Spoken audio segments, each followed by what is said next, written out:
ইবলিস যখন বছরের পর বছর আল্লাহর ইবাদত করার পর ইবাদতকারীদের মধ্যে অত্যন্ত সম্মানিত অবস্থানে পৌঁছে যায়, যখন সে আল্লাহর এমন নৈকট্য লাভ করার সুযোগ পায় যা শুধুমাত্র বিশেষ কিছু ফেরেশতারাই পেয়েছিল, তখন আল্লাহ তাকে আরও একটি বিশেষ ইবাদত করার সুযোগ করে দিয়েছিলেন।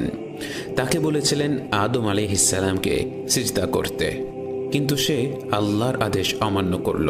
আল্লাহর আদেশ অমান্য করার মাধ্যমে তার এত বছরের ইবাদতের একটি দিক প্রকাশ পেল। তার এত বছরের ইবাদত জুড়েই ছিল আরও মর্যাদা পাওয়ার আকাঙ্ক্ষা, নিজের মাহাত্ম্য প্রমাণের আকাঙ্ক্ষা। আল্লাহ যেহেতু লতিফুল খবীর, তিনি প্রতিটি অন্তরের সবচেয়ে গোপন বিষয়গুলো সম্পর্কেও অবগত, তাই তিনি সব সময় জানতেন ইবলিসের ইবাদতের গভীরে কেমন উদ্দেশ্য লুকিয়ে রয়েছে। কিন্তু তিনি তো আরহামুর রাহিমিন, তাই তিনি ইবলিসকে ধীরে ধীরে তার কাছে টেনে নিয়েছেন। তাকে শ্রেষ্ঠতর সঙ্গীদের সাথে তার রবের ইবাদত করার সুযোগ করে দিয়েছেন। কিন্তু তার অন্তরের অহংবোধ এত প্রবল ছিল যে সৃষ্টির সেরা ইবাদতকারীদের সঙ্গ পেয়েও তার মধ্যে কোনো পরিবর্তন আসেনি।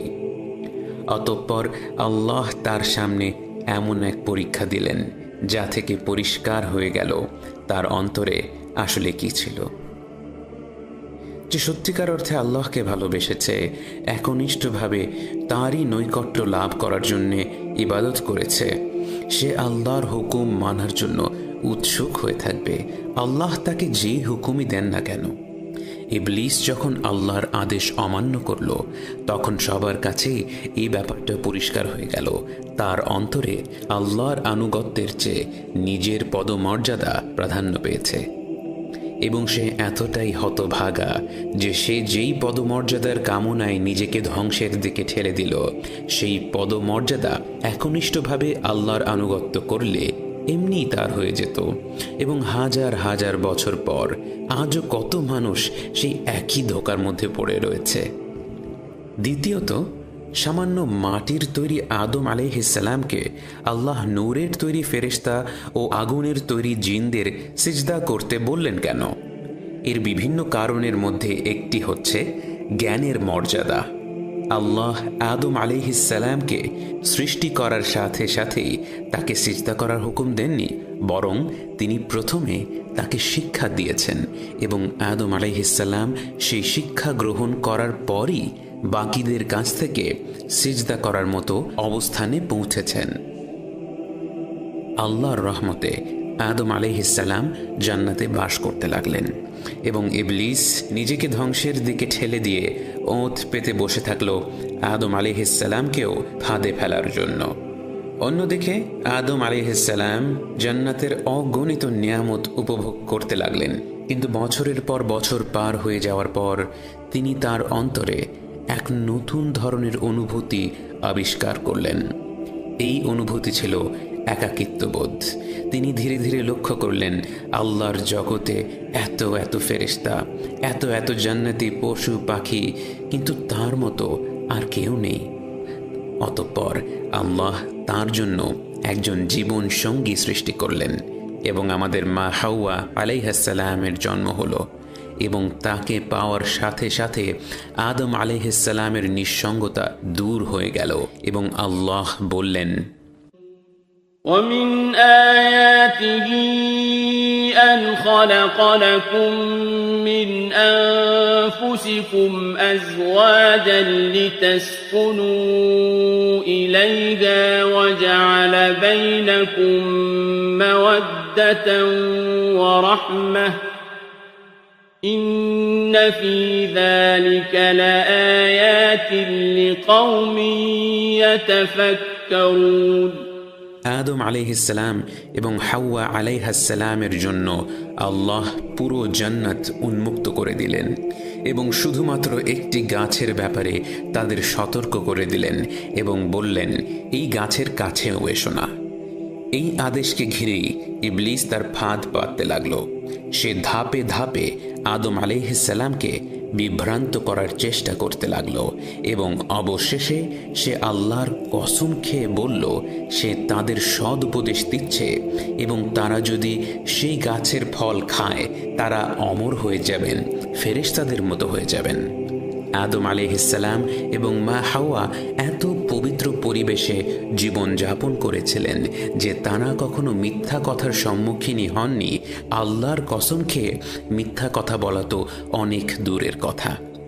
তারা ইবলিসের ফাঁদে পা দিলেন এবং সেই নিষিদ্ধ গাছের ফল খেয়ে ফেললেন এবং সাথে সাথেই তারা তাদের নগ্নতা উপলব্ধি করলেন এবং যে আলো দ্বারা তাদের নগ্নতা সুরক্ষিত ছিল সেই আলো নিভে গেল এবং তারা গাছপালা দিয়ে নিজেদের ঢেকে নিলেন। এবং আদম আলাইহিসসালাম ও মা হাওয়া সাথে সাথে তাদের ভুল বুঝতে পারলেন এবং যদিও ইবলিস তাদেরকে ফাঁসিয়েছিল, তারা বুঝতে পারলেন যখন আল্লাহ পরিষ্কার আদেশ করেছিলেন তাদেরকে সেই গাছ থেকে ফল না খাওয়ার জন্য, তখন তাদের ইবলিসের কথায় কান দেয়া উচিত হয়নি এবং তাই এতে তাদেরও দোষ ছিল। এবং তারা আল্লাহর কাছে দোয়া করে বললেন, রব্বানা যালামনা আনফুসানা ওয়া ইল্লাম তাগফির লানা ওয়া তারহামনা লানাকুনান্না মিনাল খাসিরিন। হে আমাদের রব, আমরা আমাদের নফসের উপর জুলুম করেছি এবং যদি আমাদেরকে আপনি ক্ষমা না করেন এবং আমাদের উপর রহম না করেন তবে নিশ্চয়ই আমরা ক্ষতিগ্রস্তদের অন্তর্ভুক্ত হব। এবং এখানেই আদম আলাইহিসসালাম ও ইবলিসের মধ্যে একটি স্পষ্ট পার্থক্য দেখা যায়। যখন ইবলিস আল্লাহর সরাসরি আদেশ অমান্য করেছিল সে আল্লাহকেই দোষারোপ করেছিল, নাউযুবিল্লাহ। সে বলেছিল নিশ্চয়ই আপনিই আমাকে পথভ্রষ্ট করেছেন, অতএব আমি মানুষকে পথভ্রষ্ট করব। অন্যদিকে আদম আলাইহিসসালাম নিজের ভুলের দায়ভার পুরোপুরি নিজের কাঁধে নিয়ে আল্লাহর কাছে নিজেকে সঁপে দিয়ে বলেছেন আল্লাহ যদি তাকে ক্ষমা না করেন তার আর কোনো আশা থাকবে না, তার আর কোনো উপায় থাকবে না। এবং আল্লাহ আদম আলাইহিসসালাম ও মা হাওয়ার দোয়া কবুল করলেন, কিন্তু তাদেরকে এও আদেশ করলেন যেহেতু তারা সেই গাছের ফল খেয়েছিল তাই তাদেরকে একটা নির্দিষ্ট সময়ে পৃথিবীতে কাটাতে হবে। মুসলিম শরীফের হাদিসে এসেছে আল্লাহ তাআলা আদম আলাইহিসসালামকে শুক্রবারে সৃষ্টি করেছেন, তাকে শুক্রবারে জান্নাতে প্রবেশ করিয়েছেন আর শুক্রবারেই তাকে সেখান থেকে বের হয়ে যেতে হয়েছিল। আদম আলাইহিসসালাম আর মা হাওয়া পৃথিবীর দুটি আলাদা স্থানে অবতীর্ণ হলেন। তারা ঠিক কোথায় অবতীর্ণ হয়েছিলেন সে বিষয়ে বিভিন্ন মত রয়েছে, তবে সব বর্ণনায় যা আসে তা হলো তারা দুজন পৃথক পৃথক জায়গায় অবতীর্ণ হয়েছিলেন। জান্নাতের মতো জায়গায় একে অপরের মধুর সঙ্গ পাওয়ার পর দুনিয়ার মতো জায়গায় এসে নিঃসঙ্গ দিন কাটানো অনেক বড় একটা পরীক্ষা ছিল। একবার ভেবে দেখুন, আপনার জীবন সঙ্গী যাকে আপনি সব সময় কাছে পাচ্ছেন, ঘরে ফিরলেই যার দেখা হয়, যাকে ঘিরে আপনার সব পরিকল্পনা, তাকে যদি হঠাৎ করে আপনি হারিয়ে ফেলেন এবং কতদিনের জন্য আপনি হারিয়ে ফেলেছেন আপনি জানেন না, এবং আপনি যেই রবের কাছে দোয়া করছেন আপনার ভয় হচ্ছে সেই রব আপনার উপর রেগে আছেন এবং আপনি এমন একটি জায়গায় আছেন যা অন্ধকার, যা ভয়ানক, এবং আপনি জানেন না আপনার জীবন সঙ্গী কেমন জায়গায় আছেন। এমন অবস্থায় নিজেকে কতটা অসহায় মনে হবে। তারা ব্যাকুল হয়ে একে অপরকে খুঁজতে লাগলেন। খুঁজতে খুঁজতে কত দিন পার হয়ে গেল তার কোনো নির্দিষ্ট হিসেব নেই, কিন্তু অবশেষে তারা একে অপরকে খুঁজে পেলেন এবং মা হাওয়া এবং আদম আলাইহিসসালাম তাদের দুনিয়ার জীবনের সংসার শুরু করলেন। বিভিন্ন বর্ণনায় এসেছে আদম আলাইহিসসালাম দুনিয়াতে প্রায় 1000 বছর বেঁচেছিলেন এবং এই সময়ে মা হাওয়া অনেকবার মা হয়েছিলেন এবং প্রতিবার তার কোলে আল্লাহর হুকুমে যমজ সন্তান জন্মগ্রহণ করেছিল এবং সেই সময়ের বিধান ছিল এক কোলের সন্তানকে আরেক কোলের সন্তানের সাথে বিয়ে করতে হবে। অর্থাৎ যেহেতু তখন প্রতিটি মানুষই সরাসরি একে অপরের ভাই বোন ছিল, তখন ভাই বোনের মধ্যে বিয়ে করার নিষেধাজ্ঞা যমজ ভাই বোনদের মধ্যে সীমাবদ্ধ ছিল। আদম আলাইহিসসালামের প্রথম পুত্র সন্তানের নাম ছিল কাবিল এবং এর পরের পুত্র সন্তানের নাম ছিল হাবিল। কাবিল ছিল কৃষক আর হাবিল পশু পাখি পালত। কাবিল ছিল কিছুটা রাগী প্রকৃতির এবং সে হাবিলের বোনকে বিয়ে করার ব্যাপারে অসম্মতি জানালো। তার দৃষ্টিতে তার নিজের বোন ছিল আরও বেশি রূপবতী।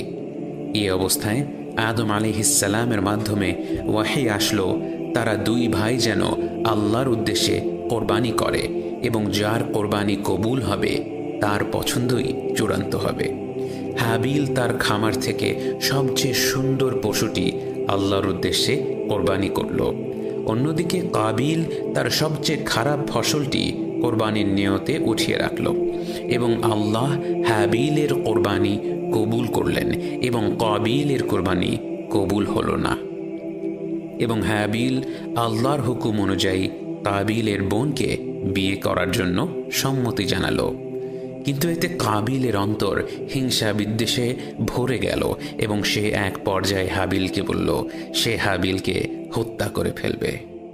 واتل عليهم نبأ ابني آدم بالحق إذ قربا قربانا فتقبل من أحدهما ولم يتقبل من الآخر قال لأقتلنك قال إنما يتقبل الله من المتقين لئن بسطت إلي يدك لتقتلني ما أنا بباسط يدي إليك لأقتلك إني أخاف الله رب العالمين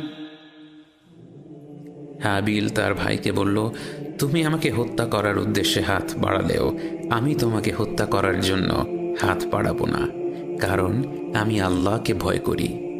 এবং তার কথা শুনে কাবিল আরও ক্ষুব্ধ হয়ে উঠল এবং হাবিলকে হত্যা করার জন্য তার গলা চেপে ধরল, কিন্তু তাকে হত্যা করতে পারল না।